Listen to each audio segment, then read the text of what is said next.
18થી 25 વર્ષની ઉંમર એ નાણાકીય આઝાદીનો પાયો છે. ચાલો આજના આ વિશ્લેષણમાં તેનો જબરદસ્ત માસ્ટર પ્લાન સમજીએ. તો પ્રશ્ન એ છે કે પહેલા પગારના પૈસા સીધા ક્યાં જવા જોઈએ? આ રહ્યો તેનો એકદમ સચોટ જવાબ.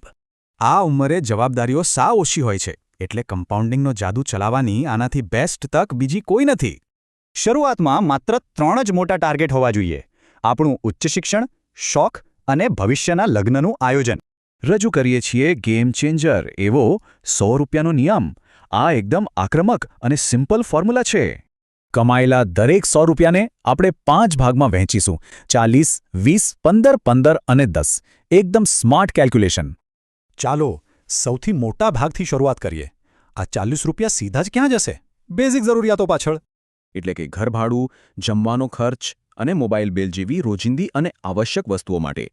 હવે આવે છે સૌથી પાવરફુલ રોકાણ. આ ₹15ની ફાળવણી ખરેખર જાદુઈ સાબિત થશે.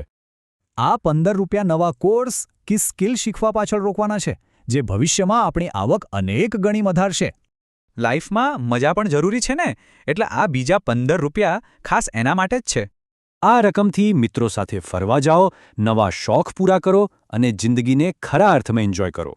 હવે વાત કરીએ બીજા સૌથી મોટા અને મહત્વના હિસ્સાની: પૂરેપૂરા ₹20. આ ₹20 ભવિષ્યના લગ્નના ખર્ચ માટે અત્યારથી જ સાઈડમાં મૂકીને લોક કરી દેવાના છે. આ ફંડ ઊભું કરવા માટે મ્યુચ્યુઅલ ફંડમાં SIP અથવા તો બેંકમાં RD બેસ્ટ ઓપ્શન રહેશે.